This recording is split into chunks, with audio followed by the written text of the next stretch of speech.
Comment réagiriez-vous si le Padre Pio, voulant éprouver votre confiance, tardait à répondre à vos demandes?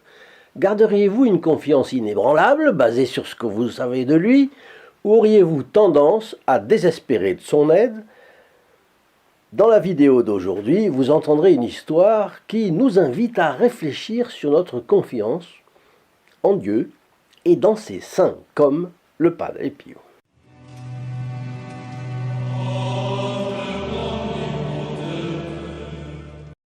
Chers amis fidèles du Padre Pio, bonjour, mon nom est Jean Goyard et vous assistez au programme sur les pas du Padre Pio. Notre objectif est de diffuser dans les foyers la présence consolatrice de Saint Pio de Pietrelcina, ce moine à la stature morale extraordinaire, canonisé en 2002 par Jean-Paul II. Il a consacré sa vie à arracher les âmes aux griffes du diable. À sa prière, Dieu n'a jamais cessé de multiplier les miracles et les guérisons. Si vous désirez sa photo et que vous ne l'avez pas encore, je peux vous la faire envoyer gratuitement et franco de port.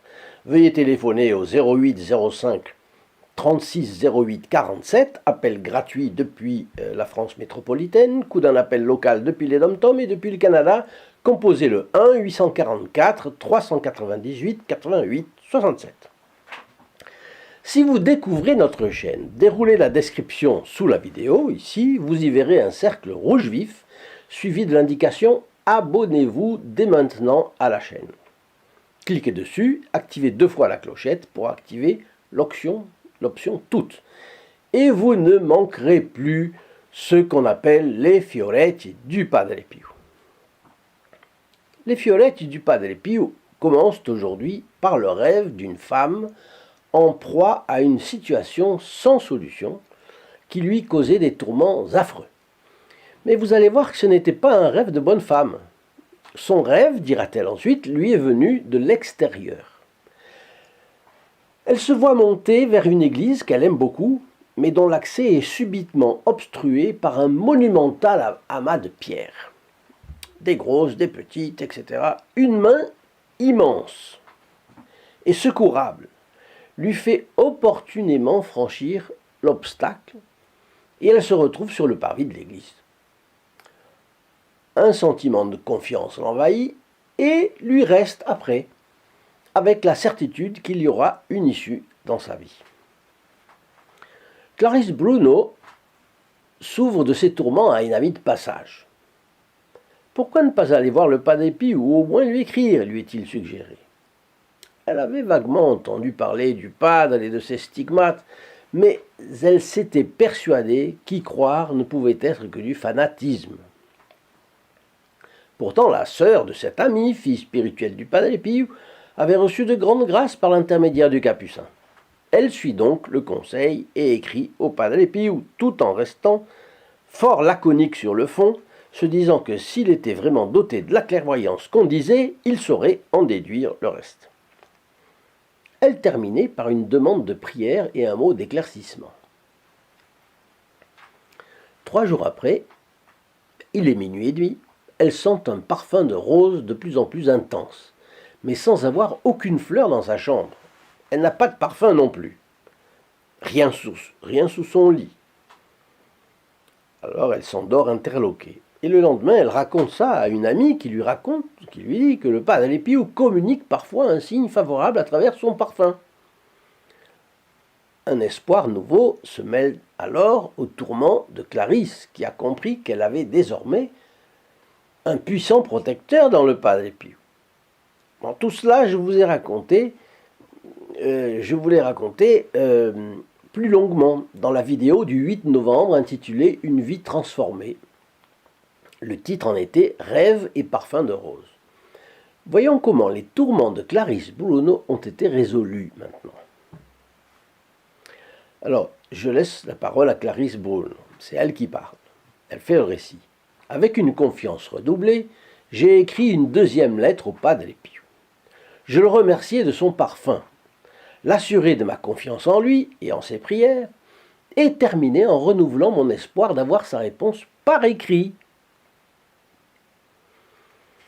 2 jours plus tard, un fort parfum, mais de lys cette fois, m'a de nouveau entouré. Il était intense, mais à l'inverse du précédent parfum de rose, il n'a pas duré. Pour moi, c'était le signe que ma lettre était bien arrivée à destination, San Giovanni Rotondo, et je m'émerveillais du procédé employé par le Padre Pio pour faire comprendre la réalité des parfums et comprendre le message qu'il voulait me transmettre. Pour la 3e fois, j'ai écrit au Padre Pio en lui témoignant ma gratitude et en lui assurant que je croirais en lui et suivrais ses conseils s'il m'envoyait par lettre cette parole de lumière que j'attendais. J'ai attendu. Les parfums ne se renouvelaient pas et aucune lettre n'apparaissait à l'horizon. Chaque matin, je courais anxieusement à ma boîte aux lettres et attendais que le facteur m'apporte quelque chose. Jamais une lettre d'amour n'a été autant attendue. La première semaine s'est donc écoulée sans nouvelles. Et puis la 2e. Et la 3e. Cela me semblait une éternité.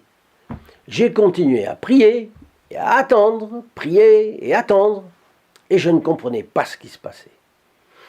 Un sentiment d'angoisse a commencé à m'envahir. Pourtant, là c'est moi qui rajoute, elle avait eu des preuves quand même, non? Bon.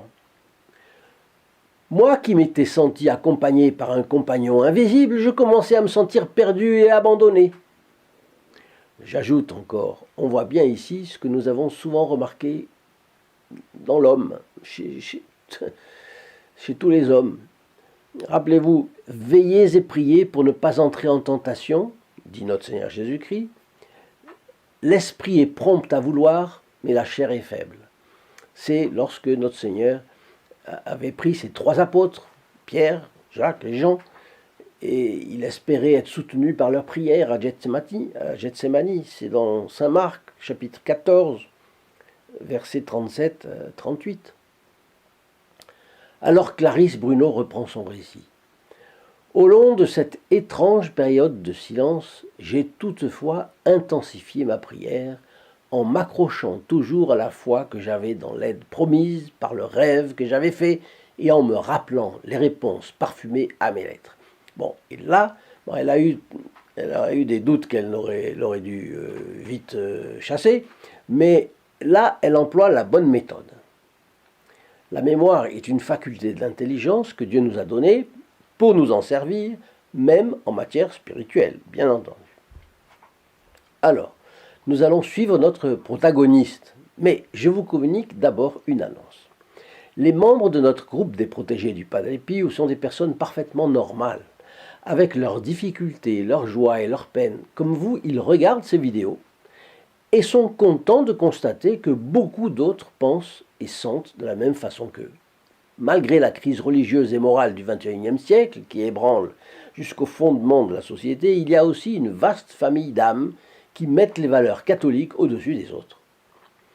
Les protégés du Padre Pio ressentent ces choses comme vous, mais en plus, ils font un geste militant pour que le cercle s'agrandisse, pour que la cause du Padre Pio progresse.